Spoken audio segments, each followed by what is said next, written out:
Hey everyone, मैं हिना शर्मा। आप आए हैं मेरे चैनल कॉमर्स स्ट्रीम एक्स पर और आज हम करने वाले हैं। देखिए, ईएमआरएस का एग्ज़ाम जो टायर 1 का हुआ था, उसका रिज़ल्ट आ गया है। अभी टायर 2 के लिए प्रिपेयर करना है।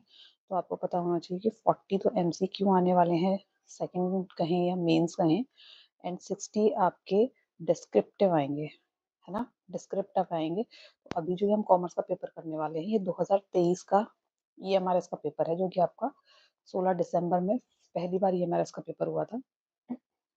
तो अभी हमें 40 एमसीक्यू के लिए भी प्रिपेयर करना है और 60 डिस्क्रिप्टिव के लिए भी करना है। तो ये ध्यान रखिए कि जो आप एमसीक्यू करेंगे, ठीक है? जो एमसीक्यू की भी अगर प्रैक्टिस आप कर रहे हैं, तो उसको ऐसे डिटेल में रखिए। जैसे कैरेक्टरिस्टिक ऑफ बिज़नेस है, तो सारी कैरेक्टरिस्टिक ऑफ बिज़नेस को आप नोट डाउन कर लें, ठीक है? इस तरीके से डिस्कशन करते हुए चलेंगे, ठीक है? जहाँ डिस्कशन की ज़रूरत होगी, जहाँ एक्स्ट्रा पॉइंट्स की ज़रूरत होगी, वो मैं आपको लिखवाती चलूँगी। बहुत अच्छे से इसको डिटेल में पढ़ेंगे, ठीक है? तो चलते हैं फर्स्ट क्वेश्चन पर। पहला क्वेश्चन है, which of the following is not a characteristic of business? Business क्या है? जब हम जिसमें गुड्स एंड सर्विसेज़ की डीलिंग हो रेगुलर बेसिस पे। ये एनसीईआरटी के पॉइंट्स हैं। बिल्कुल क्वेश्चंस ना, जो 2023 में ये पेपर आया था, बिल्कुल एनसीईआरटी से आया था। और मोस्टली क्वेश्चन, एक आध क्वेश्चन का मैं कह नहीं सकती, लेकिन मोस्टली एनसीईआरटी से थे।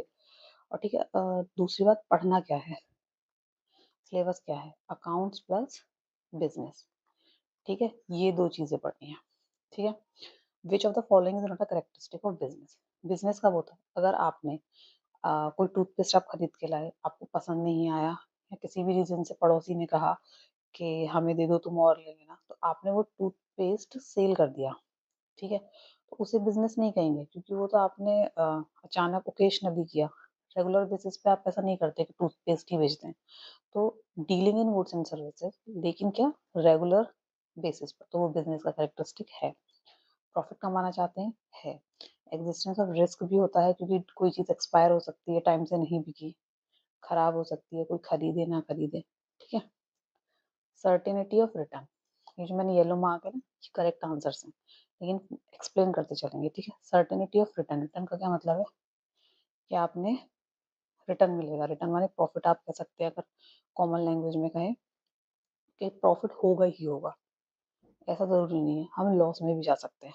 जैसे किसी ने मिल्क की डेयरी खोली, लेकिन उसका मिल्क सेल नहीं हुआ, तो वो रात को खराब हो जाएगा, उसे लॉस हो सकता है। तो इस तरीके से रिटर्न की कोई गारंटी नहीं होती है। तो ये कैरेक्टरिस्टिक ऑफ बिज़नेस नहीं है, क्योंकि बिज़नेस में अनसर्टेनिटी भी होता है। चलते हैं नेक्स्ट क्वेश्चन पर।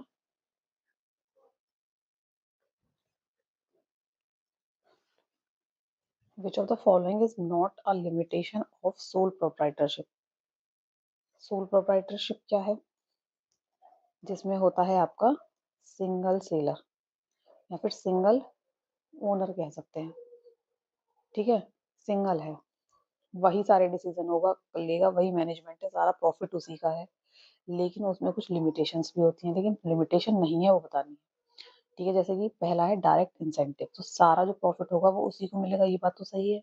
तो ये आपकी एडवांटेज है, ना कि डिसएडवांटेज, ठीक है? नेक्स्ट क्या है? Limited resources. अब सिंगल व्यक्ति है, तो लिमिटेड रिसोर्सेज रहेंगी, वो ज़्यादा रिसोर्सेज को गैदर नहीं कर पाएगा, जो उसके पास होगा वही बिजनेस में लगा पाएगा। अनलिमिटेड लायबिलिटी, अनलिमिटेड लायबिलिटी रहेगी सेल्स से रिलेटेड, प्रॉफिट से रिलेटेड, ठीक है?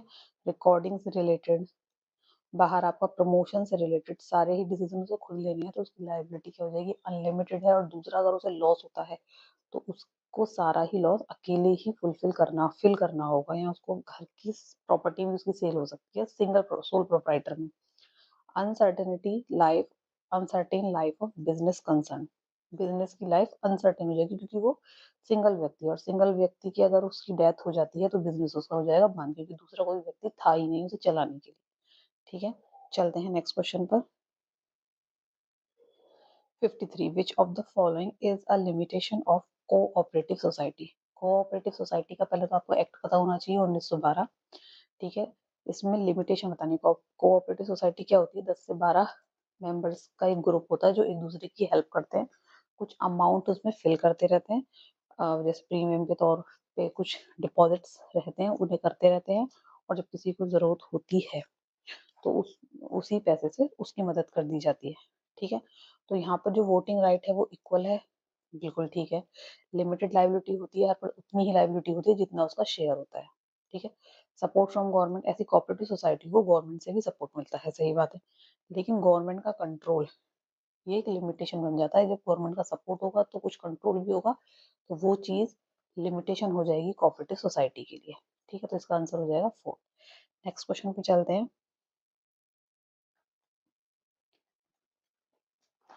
Which of the following is a major argument against social responsibility of business? Social responsibility of business क्या है? जब कोई बिजनेस, अच्छा इसकी कुछ इसके पॉइंट्स हैं, वो हम सोशल रेस्पॉन्सिबिलिटी बिजनेस को अलग से समझेंगे। अगर आपने यूजीसी नेट की आप तैयारी कर रहे हैं या यूजीसी नेट के लिए आप करते हैं तो आपने इसको बहुत अच्छे से पढ़ा होगा। ठीक है, लेकिन अभी हम यहाँ समझ लेते हैं कि कुछ जो बड़ी ऑर्गेनाइजेशंस हैं, जब वो अच्छे प्रॉफिट कमाने लगती हैं तो उनका सोशल रेस्पॉन्सिबिलिटी होती है कुछ, कि उनको किसी सेक्टर में, किसी ना किसी सेक्टर में समाज के लिए कुछ करना है। ठीक है, तो मेजर आर्ग्यूमेंट क्या है कि अगर कोई बिजनेस सोशल रेस्पॉन्सिबिलिटी ले रहा है तो इसके अगेंस्ट में, मतलब नहीं, ऐसा गलत है, गलत मानते क्यों? क्योंकि बर्डन ऑन कंज्यूमर, भाई अगर ये करेक्ट इसका आंसर है। क्यों? सारे ही पॉइंट्स को मैं एक्सप्लेन करूंगी, लेकिन पहले से देख लेते हैं क्यों होता है बर्डन ऑन कस्टमर। क्योंकि सोशल रिस्पॉन्सिबिलिटी जो बिजनेस या कोई ऑर्गेनाइजेशन दे रही है, मानिए 1 लाख रुपए दे रही है, अपने प्रॉफिट से काट के हटा के 1 लाख रुपए दे रही है, तो कहीं ना कहीं उसने जो प्रॉफिट वो कमाया है कंज्यूमर से ही कमाया था, और उसे पता है कि मुझे कंज्यूमर को, मतलब सोशल रिस्पॉन्सिबिलिटी निभानी है, तो वो कहीं ना कहीं कस्टमर से ही उसे चार्ज करता है। जैसे टैक्सेस होते हैं, डायरेक्ट बर्डन, इनडायरेक्ट बर्डन जैसे कस्टमर पर पड़ता है, ऐसे ही यहाँ पर होता है। ठीक है, पहला क्या है? Justification for existence and growth, long term interest of the firm, avoidance of burden, नहीं, ये सारे पॉइंट्स नहीं है, बस ये है कि बर्डन ऑन कंज्यूमर रहता है। और क्या होता है? और क्या है? यही आर्ग्यूमेंट है सिर्फ, बर्डन ऑन कंज्यूमर, और भी आर्ग्यूमेंट्स हैं, जैसे कि और मैं बताती हूँ। जैसे कि वॉयलेशन ऑफ प्रॉफिट मैक्सिमाइजेशन, यहाँ पर वॉयलेशन होता है, जैसे कोई बिजनेस करता है तो वहां पर क्या होता है ना, प्रॉफिट मैक्सिमाइजेशन का आपका रूल है कि हर कोई प्रॉफिट मैक्सिमाइजेशन के लिए काम कर रहा है, तो लेकिन यहाँ पर वॉयलेशन ऑफ प्रॉफिट मैक्सिमाइजेशन होता है, क्योंकि उसे फर्म को क्या करना पड़ता है? देना पड़ रहा है सोसाइटी में। सेकंड क्या है? Lack of social skill, lack of social skill, अब जो इस चीज को कर रहा है, जो ये फॉर्म लगा रही है, उसे सोशल स्किल की इतनी नॉलेज नहीं है। ठीक है, और dilution of focus, dilution of focus, business का फोकस कहाँ होता है? प्रॉफिट मेकिंग पर, लेकिन यहाँ सोशल रिस्पॉन्सिबिलिटी भी उसे निभानी हो रही है, तो उसका फोकस से ध्यान हट रहा है। बाकी चौथा क्या होता है? Lack of public support. ठीक है, ये 4 पॉइंट्स हैं जो आपको ध्यान रखने हैं, जो कि मेजर आर्ग्यूमेंट में आते हैं, again social responsibility of business में आते हैं, ये आपको ध्यान रखना है। ठीक है, ये 4 पॉइंट्स नहीं पता है तो नोट डाउन कर लीजिए, बार बार लिखने की कोशिश करिए, इन वर्ड्स को भी पेपर में भी आ सकते हैं। नेक्स्ट क्वेश्चन पर चलते हैं। विच of the following is not a principle of insurance? Insurance आपको पता है क्या है? हमारी अनसर्टेनिटी को थोड़ा रिड्यूस करता है। ठीक है, उसके प्रिंसिपल्स, प्रिंसिपल्स कितने हैं? टोटल 6 प्रिंसिपल्स हैं। पहला आपका है अटमोस्ट गुड फेथ, मतलब जो इंश्योर, ए और बी दो चीजें लेते हैं, ये इंश्योरेंस कंपनी है, ये बी कस्टमर है जिसने इंश्योरेंस लिया है, तो इन दोनों को एक दूसरे पर गुड फेथ होना चाहिए। जो भी टर्म्स एंड कंडीशन है, ए को बी को बतानी चाहिए, और बी को भी सारी चीजें अपनी, जिसपे वो इंश्योरेंस ले रहा है, कोई सामान है या लाइफ इंश्योरेंस है, तो सारी कुछ चीजें उससे रिलेटेड सही सही बतानी चाहिए। तो अटमोस्ट गुड फेथ, एक दूसरे पर फेथ होना चाहिए। इंश्योरेबल इंटरेस्ट, जिस पर, जैसे मानिए बाइक, बाइक पे इंश्योरेंस लिया जा रहा है, तो उसमें मेरा इंश्योरेबल इंटरेस्ट होना चाहिए, मतलब बाइक की ओनरशिप तो हो मेरी। ऐसा नहीं है कि पड़ोसी की बाइक पे मैं इंश्योरेंस कराऊंगी, ऐसा नहीं होता है। तो ये प्रिंसिपल है, इंश्योरेबल इंटरेस्ट होना चाहिए। इंडेमिनिटी, इंडेमिनिटी होती है कि जितना लॉस हुआ है उतना पे किया जाएगा, या फिर उसी कंडीशन में प्रोवाइड किया जाएगा। जैसे बाइक अगर शीशा टूटा तो उसको रिपेयर करा के वापस सेम कंडीशन में दिया जाएगा। ठीक है, और ये ध्यान रखने की बात है कि ये लाइफ इंश्योरेंस में कंसिडर नहीं किया जाता है, क्योंकि लाइफ इंश्योरेंस में कोई व्यक्ति की अगर डेथ हो गई है या फिर इंजरी हो गई है, परमानेंट इंजरी, तो उसको आप सेम कंडीशन में नहीं कर सकते, तो लाइफ इंश्योरेंस में ये अप्लाई नहीं होता है। टोटल 6 प्रिंसिपल्स हैं, तो 1 1 2 3। Assistant capital, capital formation, capital के लिए हम इंश्योरेंस नहीं कराते हैं, तो ये इसका करेक्ट आंसर है। बाकी मैंने इसके आपके 6 बताए हैं प्रिंसिपल, तो 3 तो ये हो गए। फोर्थ यहाँ देखिए, फोर्थ फोर्थ आपका होता है सब्रोगेशन, ठीक है। फिफ्थ आपका होगा contribution,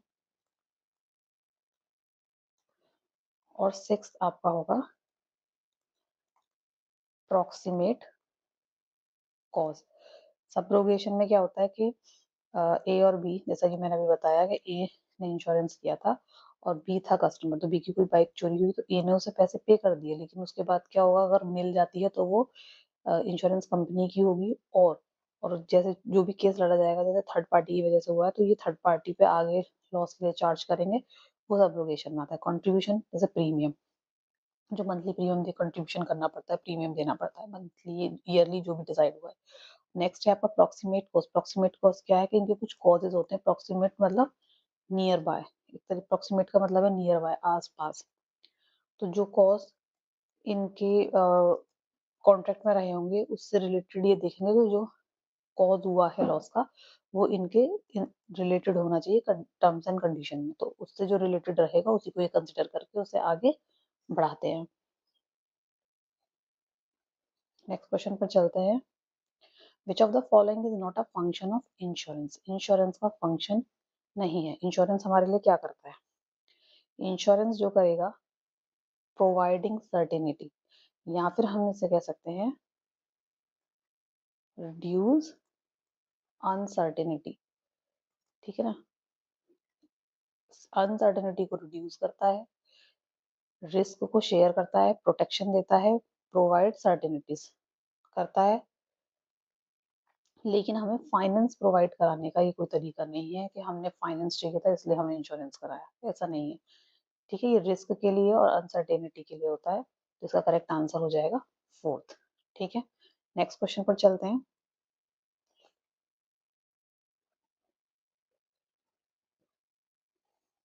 some merits of a good source of finance are. Finance क्या है? जहां से हमें पैसे मिले वो हमारा सोर्स ऑफ फाइनेंस हो जाता है, ठीक है। पैसे की मदद हो रही है, तो मेरिट्स कुछ हमें ये पॉइंट्स दिए हुए हैं 3। उसके बाद हमें इन तीनों के बेसिस पे हमें बताना है कि कौन से सोर्स की बात यहाँ करी जा रही है। It is a convenient and continuous source of fund. Convenient है और कॉन्टिन्यूस मिल सकता है। It need to promote sales, sales से रिलेटेड है, ठीक है।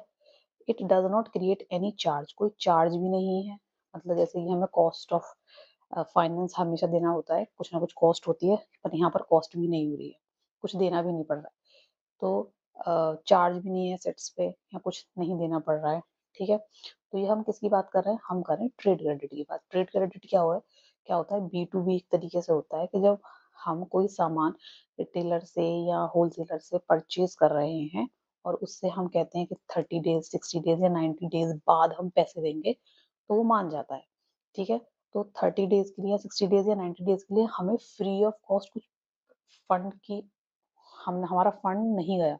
मानिए कोई 1 लाख का आइटम था, 1 लाख का सामान था जो हमने मंगाया, हमने लेकिन उसको दिया ही नहीं, ठीक है ना। कंपनी को तो दिया नहीं, तो 1 लाख रुपए तो हमारे साथ ही हैं और सामान भी है और 1 लाख रुपए भी हैं, ठीक है। तो ये सोर्स ऑफ फाइनेंस हो जाता है एक तरीके से, और हम इसे 90 डेज के लिए फ्री यूज कर रहे हैं विदाउट एनी चार्ज, और हम उसे आफ्टर 90 डेज, 60 डेज, 30 डेज हम देंगे, तो उतने टाइम के लिए हमने उसे फ्री यूज करा विदाउट एनी चार्ज, उसे हम ट्रेड क्रेडिट कहते हैं, ठीक है। बाकी देखिए इसमें जो वर्ड्स हैं, और जैसे कि आपका पहला वर्ड है रिटेन अर्निंग। रिटेन अर्निंग क्या होती है? जब कुछ कंपनी प्रॉफिट कमाती है, ठीक है, और डिविडेंड देने की बारी आती है, तो डिविडेंड में से वो कुछ, मानिए डिविडेंड का 80% उसने डिस्ट्रीब्यूट कर दिया, लेकिन 20% उसने फ्यूचर के किसी कंडीशन के लिए रख लिया, तो वो जो रख लिया उसे ही हम रिटेन अर्निंग कहते हैं, जो फ्यूचर में वो एक्सपेंशन के लिए, शेयर मतलब किसी भी चीज के लिए यूज कर सकते हैं, और जो शेयर होल्डर होता है उसे ये रहता है कि ये जो रखा है इन्होंने, तो उसका हमें कुछ एक्स्ट्रा कमा कर ही देंगे, ठीक है। उसे रिटेन अर्निंग में कहते हैं। नेक्स्ट क्या है, फैक्टरिंग। फैक्टरिंग में क्या होता है, जैसे एक कंपनी थी जिसके पास 1 लाख रुपए के बिल्स थे जो उसे मिलने वाले थे 3 महीने बाद, आफ्टर 3 मंथ्स। ठीक है, आफ्टर 3 मंथ्स। तो लेकिन अभी उसे पैसों की जरूरत थी, तो उसने बी कंपनी से कहा कि मेरे जो बिल्स हैं 1 लाख के वो तुम ले लो, तुम कलेक्ट कर लेना आफ्टर 3 मंथ्स, लेकिन मुझे अभी पैसों की जरूरत है तो मुझे कुछ पैसे दे दो। तो बी कहता है कि मैं 90,000 रुपये दे सकता हूँ। तो ए ने कहा ठीक है 90,000 दे दो, तो 90,000 ए ने ले लिए। ए का काम हो गया और बी 3 महीने बाद 1 लाख रुपए कलेक्ट करेगा, जिससे कि वो 10,000 का प्रॉफिट भी कमाएगा। तो इसे यहाँ पर फैक्टरिंग इस तरीके से कहते हैं। लीज फाइनेंसिंग, लीज फाइनेंसिंग होती है कि हम कोई, जैसे मुझे कोई कंप्यूटर चाहिए था, ठीक है, लेकिन मार्केट में मैंने देखा कि उसकी कीमत तो 60,000 रुपये है और 60,000 रुपये मैं अभी इन्वेस्ट नहीं करना चाहती, तो मैं एक कंप्यूटर कहीं से किराए पर ले लेती हूँ जिसका मंथली रेंट, मानिए मुझे 5,000 रुपये देना पड़ रहा है, केवल 5,000 रुपये देना पड़ रहा है। तो अभी एक बार में 60,000 रुपये नहीं जा रहे हैं, सिर्फ 5,000 जा रहे हैं, क्योंकि और मुझे सिर्फ 1 महीने के लिए जरूरत थी या 2 महीने के लिए जरूरत थी, तो मुझे 60,000 खर्च नहीं करने पड़ेंगे। इसे लीज फाइनेंसिंग कहते हैं, जब हम कोई चीज रेंट पे एक तरीके से यूज करने के लिए कुछ समय के लिए ले लें। ठीक है, नेक्स्ट है 58, विच of the following document define the scope of companies activities. Scope की बात अगर हो रही है तो मेमोरेंडम ऑफ एसोसिएशन है, इंटरनल से बात रिलेटेड हो रही है तो आर्टिकल ऑफ एसोसिएशन होता है। अभी करेक्ट आंसर है फर्स्ट। नेक्स्ट क्वेश्चन पर चलते हैं। Span of control. Span of control क्या होता है? स्पेन ऑफ कंट्रोल होता है, a manager can supervise only a limited number of subordinate. मतलब जो एक मानिए मैनेजर है ना, मैनेजर है ए, उसके अंदर वो कितने सबऑर्डिनेट्स को कंट्रोल कर सकता है। ठीक है, कितने सबऑर्डिनेट्स को वो कंट्रोल कर सकता है उसे कहते हैं स्पेन ऑफ कंट्रोल। ये बहुत इंपॉर्टेंट है, ये काफी बार कई एग्जाम्स में पूछा जाता है, तो ऐसे की टर्म्स भी हमें पता होनी चाहिए। ठीक है, नेक्स्ट क्वेश्चन पर चलते हैं। इसमें जो बाकी सारे पॉइंट्स है ना वो कुछ खास नहीं है, उनको समझने के लिए नहीं है, तो इसलिए उसको रीड नहीं कर रहे। Next question 60, a company secretary is appointed in a company by. Company secretary जो होता है उसे कौन अपॉइंट करता है? उसे बोर्ड ऑफ डायरेक्टर्स अपॉइंट करते हैं।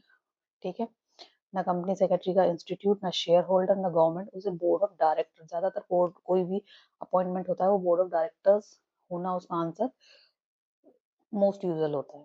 ठीक है, नेक्स्ट क्वेश्चन पर चलते हैं।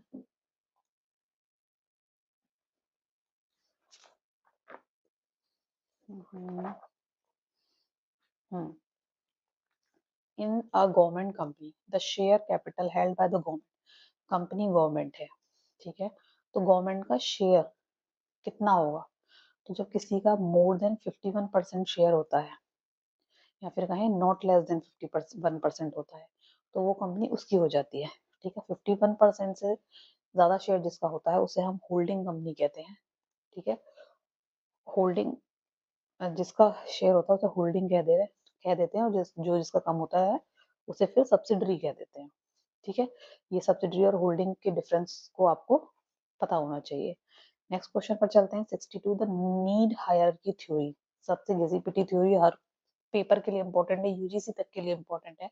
मोटिवेशन की थ्योरी है जो कि आपको दी थी मैस्लो ने, जिसमें इस तरीके से आपके एक ट्रायंगल बनता है या पिरामिड कह सकते हैं, और 5 लेवल्स होते हैं। यहाँ पर बेसिक नीड्स आती हैं, ठीक है, बेसिक नीड आती है, सेफ्टी आती है, सोसाइटी आती है, फिर आपकी जॉब हो गई, और सबसे ऊपर सेल्फ स्टीम करके आता है, अहम।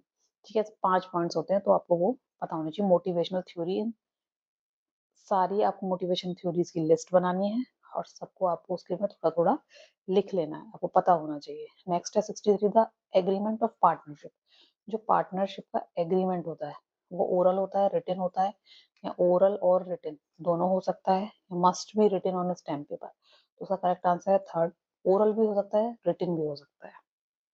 ठीक है, लेकिन अगर ओरल होता है तो उसमें कुछ कंडीशन होती है, रिटन होता है तो जो जो रिटन में लिखा हुआ है, जो जो रिटन में लिखा हुआ है वो सब फॉलो करा जाएगा। और अगर ओरल होता है तो उसमें ये ध्यान रखने की बात होती है 2 बातें आपको ध्यान रखनी है, बाकी कुछ याद नहीं रखना, कि प्रॉफिट जो होगा वो इक्वली डिस्ट्रीब्यूट होगा। दूसरा, आपको लोन, इंटरेस्ट ऑन लोन अगर पार्टनर ने दिया है तो वो 6% मिलेगा। उसके अलावा और कोई चीज पार्टनर्स को नहीं मिलेगी। पार्टनर्स में जो प्रॉफिट है वो इक्वली डिस्ट्रीब्यूट होगा। Interest on loan 6%। बस 2 बातें ध्यान रखें, बाकी कुछ नहीं मिलेगा, ये ध्यान रख सकते हैं आप।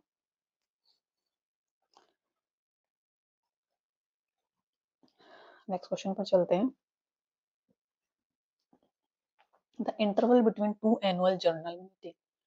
जर्नली जो एनुअल जर्नल मीटिंग होती है, उन दोनों 2 जनरल मीटिंग्स के बीच कितना डिफरेंस होना चाहिए, या उससे ज्यादा नहीं होना चाहिए, तो वो है आपका 15 मार्क्स।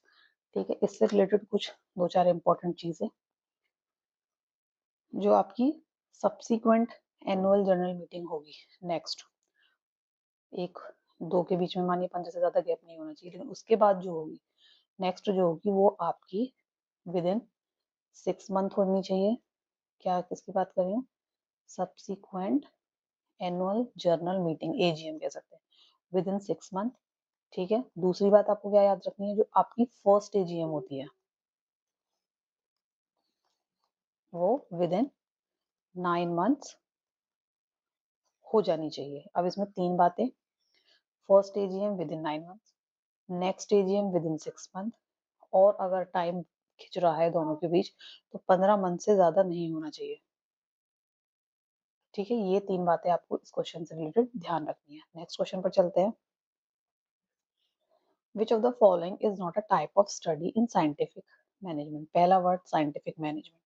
साइंटिफिक मैनेजमेंट सुनते ही आपके दिमाग में बात आ जानी चाहिए Taylor, FW Taylor.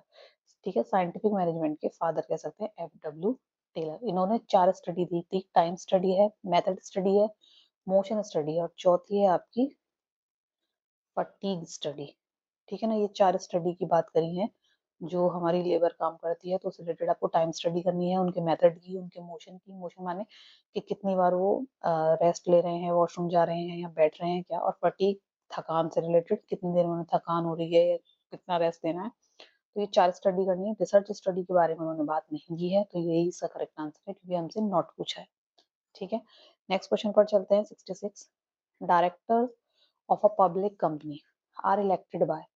Public company के जो डायरेक्टर्स होते हैं उन्हें कौन इलेक्ट करता है, तो उन्हें शेयर होल्डर्स इलेक्ट करते हैं, ये आप ध्यान रखेंगे। ठीक है, next question. The minimum number of the minimum number of members in public company. Public company में मिनिमम नंबर कितने होते हैं? 7। और मैक्सिमम कितने होते हैं? मैक्सिमम की कोई लिमिट नहीं होती है, नो लिमिट। अब यही पब्लिक की जगह अगर हमसे प्राइवेट कंपनी के बारे में पूछने लगे तो क्या मिनिमम है और क्या मैक्सिमम है, तो यहाँ मिनिमम है 2 और मैक्सिमम है 200। किसके बारे में बात कर रहे हैं? प्राइवेट कंपनी, जिसका सेक्शन है कंपनीज एक्ट 2013 के अकॉर्डिंग 268। ठीक है, और पब्लिक कंपनी का क्या सेक्शन है? पब्लिक कंपनी का सेक्शन है 271, 2 सब सेक्शन 71। ठीक है, तो सेक्शंस भी ध्यान रखने, क्योंकि अगर रिटन में आता है तो अगर सेक्शंस लिखेंगे तो और अच्छा रहेगा। ठीक है, वैसे ही हमने यहाँ पे किसकी बात करी है? मेंबर्स की बात करी है, तो अब हम यहाँ पर डायरेक्टर्स की भी बात कर लेते हैं। अगर हम डायरेक्टर्स की बात करते हैं, तो पहली एक कंपनी है आपकी पब्लिक, दूसरी है प्राइवेट। ठीक है, और डायरेक्टर मिनिमम और मैक्सिमम, और डायरेक्टर और यहाँ पर जो बताता है इनकी लिमिट्स, वो सेक्शन है आपका 149(1). ठीक है, तो पब्लिक कंपनी में जो मिनिमम डायरेक्टर की संख्या है वो 3 है, प्राइवेट में 2 है, और मैक्सिमम जो होती है वो दोनों के लिए ही 15 है। ठीक है, 15, लेकिन इसको एक्सटेंड किया जा सकता है विद स्पेशल रेजोल्यूशन। इसको एक्सटेंड किया जाता है, एक्सटेंडेबल है ये। ठीक है, ये आपको ध्यान रखना है। तो चलते हैं नेक्स्ट क्वेश्चन पर। यहाँ से जो लिमिट्स है इनको एक जगह लिख लीजिएगा, जिससे कि कंफ्यूजन ना हो, क्योंकि अक्सर इसमें कंफ्यूजन रहता है, तो इसलिए मैंने यहाँ पर ही बता दिया है डायरेक्टर्स के बारे में और मेंबर्स के बारे में, जो कि पब्लिक का है और यहाँ प्राइवेट का है। ठीक है, ध्यान रखिएगा, कंपनी के बारे में है पब्लिक कंपनी के मेंबर, प्राइवेट कंपनी के मेंबर और डायरेक्टर। ठीक है, next question. Grape vine is associated with, ये इनफॉर्मल कम्युनिकेशन से एसोसिएटेड है। हमारी जो कम्युनिकेशन होती है उसमें दो तरीके का होता है, फॉर्मल और नॉन फॉर्मल या इनफॉर्मल कह सकते हैं, ठीक है ना। इनफॉर्मल कम्युनिकेशन होता है जिसमें सोर्स का पता नहीं होता, जैसे एक व्यक्ति को पता था, उसने इसे बताया, इसे बताया, इसने इसे बताया, फिर इसने किसी को, इसने किसी और को, इसने किसी और, मतलब सोर्स का पता नहीं चल पाता कि किसने किसको बताया, ठीक है। और सारे में बात फैल भी जाती है। गॉसिप्स ज्यादातर ग्रेपवाइन में ऐसा हो सकता है कि गॉसिप्स भी इंक्लूड करी जा सकती है। नेक्स्ट क्वेश्चन देखिए, first stock exchange was set up in Asia. Asia में जो फर्स्ट स्टॉक एक्सचेंज था उसका नाम क्या था? उसका नाम था बॉम्बे स्टॉक एक्सचेंज, ठीक है। तो बॉम्बे को क्या कहते हैं? मुंबई, तो ये इसका करेक्ट आंसर हो जाता है। और इसका एस्टेब्लिशमेंट ईयर क्या है? 1875। और ये भी दूसरी बात जो आपको ध्यान रखनी है, ये ओल्डेस्ट ऑफ एशिया है ना। फर्स्ट है तो ओल्डेस्ट भी हो गया, ओल्डेस्ट इन एशिया या ओल्डेस्ट एक्सचेंज ऑफ एशिया है, ठीक है। नेक्स्ट क्वेश्चन पर चलते हैं। How many minimum number of meeting of board of director are required to be held by a public company during any financial year? Public company के लिए जो ये मीटिंग्स हैं, number of meeting board of director के लिए 4, ठीक है। मतलब क्वार्टरली 4, हर क्वार्टर में एक कह सकते हैं, तो ईयरली 4 जरूरत होती है, ठीक है। अब देखिए यहाँ पर जो हमारा एक सेक्शन है 173, वो क्या कहता है? 173 एक सेक्शन है, वो कहता है कि no more than 120 days intervene between two, मतलब टू मीटिंग्स के बीच में not more than 120 days board of director की, ये ध्यान रखिएगा। जो फर्स्ट मीटिंग आपकी होती है, कोई कंपनी शुरू हो रही है तो बोर्ड ऑफ मीटिंग की जो फर्स्ट मीटिंग होगी वो आपकी विद इन 30 डेज होनी चाहिए, ठीक है। और जो कोरम रिक्वायर्ड होता है, कोरम माने कितने व्यक्ति बोर्ड ऑफ डायरेक्टर की मीटिंग के लिए रिक्वायर्ड हैं, तो वह या तो आपका 1/3 ऑफ टोटल स्ट्रेंथ हो, टोटल जो बोर्ड ऑफ डायरेक्टर हैं उसमें से 1/3 प्रेजेंट हो, या फिर और आपके 2 डायरेक्टर्स हो, 2 डायरेक्टर्स हो। तो अगर इस दोनों केस में क्या होगा, विच एवर इज, मतलब इन दोनों में जिसका भी नंबर हायर रहेगा, 1/3 ऑफ टोटल स्ट्रेंथ, मतलब अगर टोटल स्ट्रेंथ आपकी 12 है तो इसका जो 1/3 है वो 4 हो जाएगा, और 2 डायरेक्टर तो ज्यादा क्या है, 4। तो मतलब कोरम के लिए 4 मेंबर रिक्वायर्ड है, बोर्ड ऑफ डायरेक्टर 4 होनी चाहिए, ठीक है। इसका मतलब है high, whichever is high, ठीक है। ये इंपॉर्टेंट बातें आपको बोर्ड ऑफ डायरेक्टर से रिलेटेड ध्यान रखनी है। नेक्स्ट क्वेश्चन पर चलते हैं।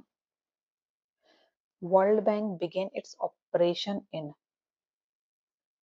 वर्ल्ड बैंक ने अपने ऑपरेशन कब शुरू हुआ? तो वर्ल्ड बैंक का स्टेब्लिशमेंट कब हुआ, दूसरा स्टेब्लिशमेंट कब हुआ, और ऑपरेशन, ये दोनों बातें हमें ध्यान रखनी है। तो इन इफेक्ट आया था ये 1944, और इसने जो अपने ऑपरेशन स्टार्ट किए वो 1946, जून 1946 में स्टार्ट किए थे। वर्ल्ड बैंक के साथ एक और ऑर्गेनाइजेशन बनी थी जिसका नाम है IMF, इंटरनेशनल मॉनेटरी फंड, जिसका स्टेब्लिशमेंट है 1945, ठीक है, स्टेब्लिशमेंट। और इसके जो ऑपरेशन स्टार्ट हुए थे वो आपके 1 मार्च 1947 में स्टार्ट हुए थे, तो ये आपको ध्यान रखना है, ठीक है। और आपका जो ये IMF एंड वर्ल्ड बैंक है, इसको क्या कहते हैं? ब्रिटेन वुड ट्विंस भी कहते हैं, क्योंकि ब्रिटेन वुड की जो मीटिंग हुई थी उसके बाद इन दोनों का स्टेब्लिशमेंट हुआ था, साथ में जन्मे लगभग, तो इनको ब्रिटेन वुड ट्विंस के नाम से भी जाना जाता है। नेक्स्ट क्वेश्चन पर चलते हैं, जो कि सेम ही है शायद IMF के बारे में। हाँ, आ,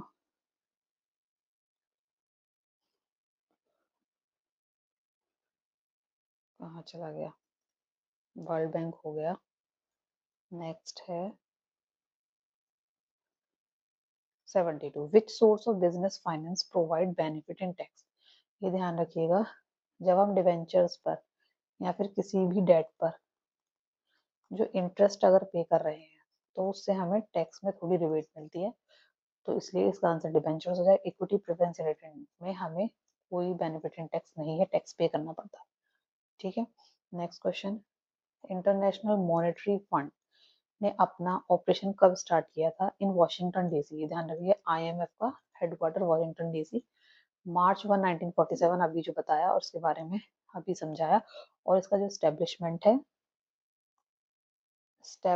वो क्या है 1945।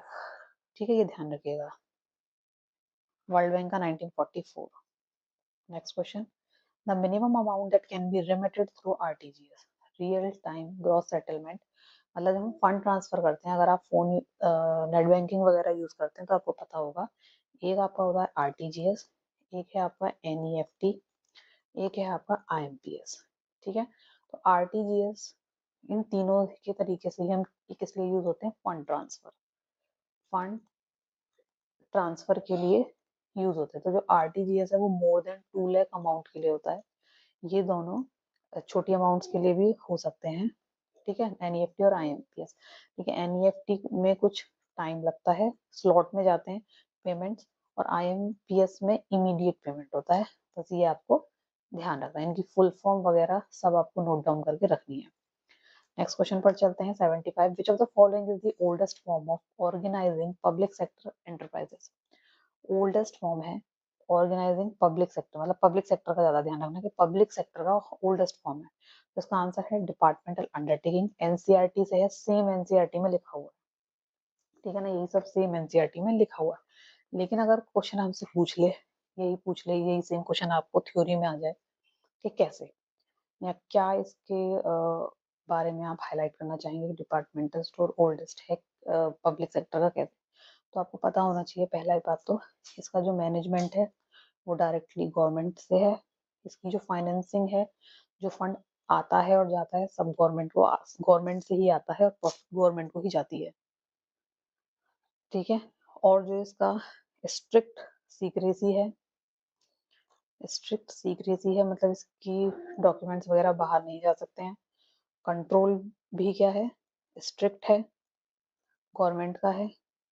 और फिफ्थ, अगर एग्जाम्पल की बात करें पॉइंट, तो जैसे कि डिफेंस हो गया, रेलवे हो गया, है ना, पोस्टल सर्विस हो गई, जहाँ डायरेक्ट गवर्नमेंट का इंटरवेंशन है, कंट्रोल है, फाइनेंसिंग है, तो उन्हें हम डिपार्टमेंटल अंडरटेकिंग कह सकते हैं। अब डिपार्टमेंट अंडरटेकिंग क्या है या कैसे गवर्नमेंट का ज्यादा कंट्रोल है, तो ये सारे पॉइंट्स हम उसके दे सकते हैं।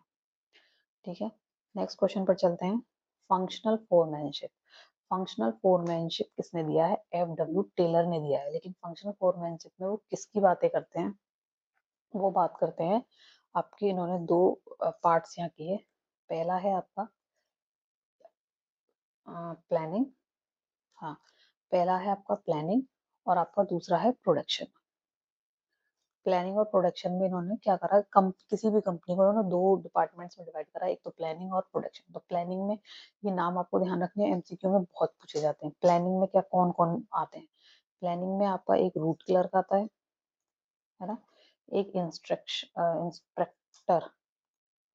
इंस्ट्रक्टर आता है या इंस्ट्रक्शन जो देगा।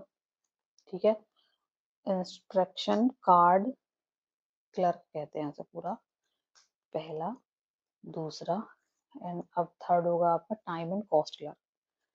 टाइम एंड कॉस्ट क्लर्क मतलब ये पोस्ट होंगी जो रूट का ध्यान रखेगी, इंस्ट्रक्शन का ध्यान रखेगा और टाइम एंड कॉस्ट का ध्यान रखेगा। एक चौथा है आपका डिसिप्लिनरी ऑफिसर, जो डिसिप्लिन का आपका ध्यान रखेगा, डिसिप्लिनरी ऑफिसर।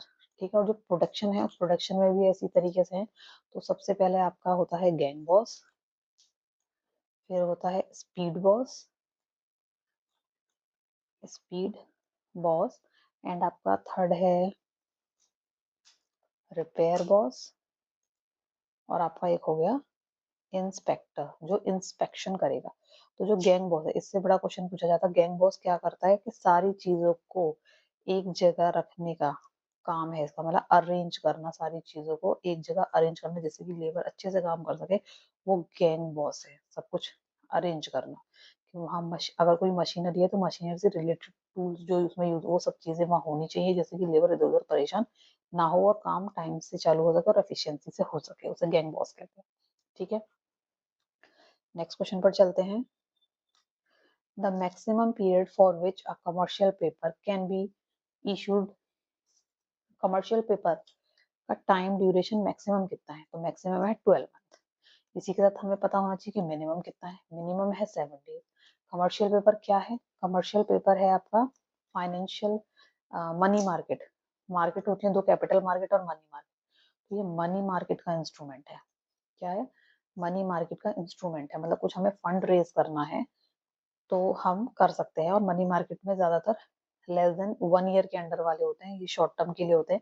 7 डेज से लेकर 12 मंथ तक के लिए फंड रेज करता है, तो कमर्शियल पेपर के थ्रू कर सकते हैं। और जो कमर्शियल पेपर जो इशू होता है वो डिस्काउंट पे इशू होता है, इशूड एट डिस्काउंट। और जो रिडीम होगा, रिडीम एट पार, इस तरीके से होता है। तो इसका क्या मतलब है, issued at discount, redeem at par. जैसे मानिए कोई चीज, कोई सर्टिफिकेट 100 रुपए का था, लेकिन जब हम उसे बेचने गए मार्केट में, जो हमने इशू किया, हमें मिला 90 रुपए का। ठीक है, 90 रुपए का मिला। लेकिन जब रिडीम एट पार, जब हमने उसे वापस किया तो 100 रुपए हमें मिले। 90 का लिया था, 100 मिले, तो 10 रुपए का क्या हो गया, प्रॉफिट हो गया। 80 भी हो सकता है, 75 भी हो सकता है, डिस्काउंट तो कितना भी हो सकता है। तो जो ये डिफरेंस है वही प्रॉफिट होता है। ठीक है, तो ये ध्यान रखना, issued at par and issued at discount and redeem at par, ये ध्यान रखने की चीज है इसमें। नेक्स्ट क्या है 78, a long term investment decision. Long term investment के डिसीजन हम कर रहे हैं, उसे कैपिटल बजटिंग डिसीजन कहते हैं। आई होप ये सारी चीजें तो नॉर्मल है। अगर यूजीसी वाले हैं तो उनको तो बिल्कुल पता ही होगा, बाकी एनसीईआरटी में भी ये वर्ड्स दिए हुए हैं। ठीक है, इसमें और कुछ ऐसा खास डिस्कस करने के लिए नहीं है। नेक्स्ट क्वेश्चन पर चलते हैं। The principle of management which implies that there are should be one head and one plan for a group of activity. पहले तो प्रिंसिपल ऑफ मैनेजमेंट से हमें किसका नाम याद आना चाहिए, हेनरी फेयर, जिन्होंने क्या दिया है 14 प्रिंसिपल ऑफ मैनेजमेंट। ठीक है, ये दिए, ये पता होना चाहिए। दूसरा, अब हमें पता होना चाहिए कि वन हेड और वन बॉस, कौन सा उनका प्रिंसिपल है 14 प्रिंसिपल्स में से। जो वन हेड और one boss, one handed one plan की तरफ इशारा करता है, वो है आपका यूनिटी ऑफ डायरेक्शन।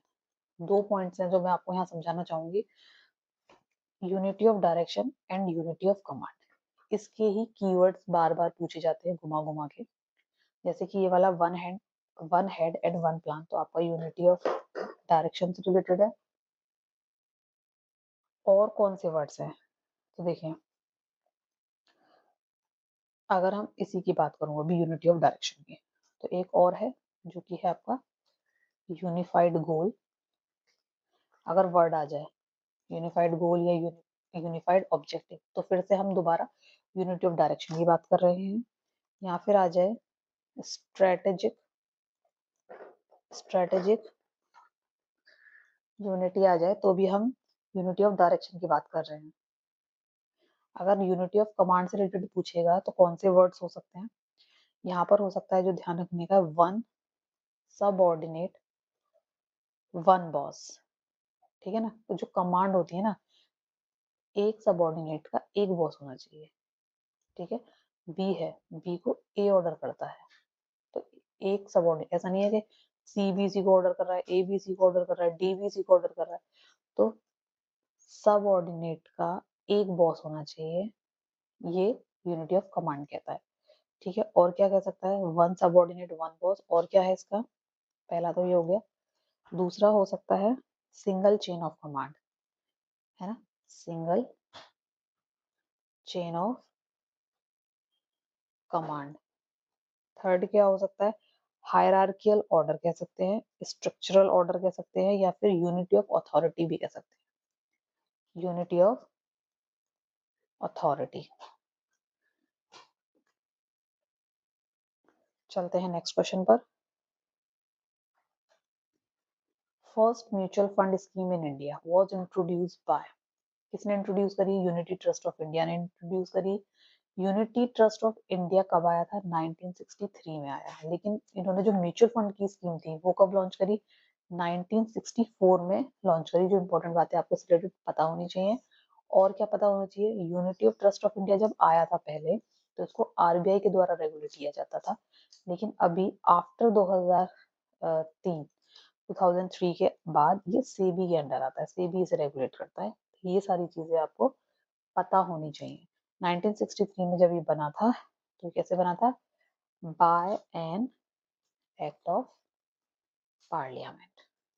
ठीक है, ये बना था। इस अभी के लिए इतने ही क्वेश्चन करेंगे इस वीडियो में। इन क्वेश्चंस में कोई भी मतलब ध्यान रखिए, कुछ भी डाउट है आप मुझे कमेंट बॉक्स में पूछ सकते हैं। बाकी कोई कीवर्ड है जो इसमें यूज हुआ हो और आपको समझना हो वो पूछ सकते हैं। बाकी ये ध्यान रखिएगा, कोई भी आप एमसीक्यू कर रहे हैं, किसी का भी कर रहे हैं, एलटी ग्रेड का कर रहे हैं, ये एलटी ग्रेड के लिए भी इम्पोर्टेंट है।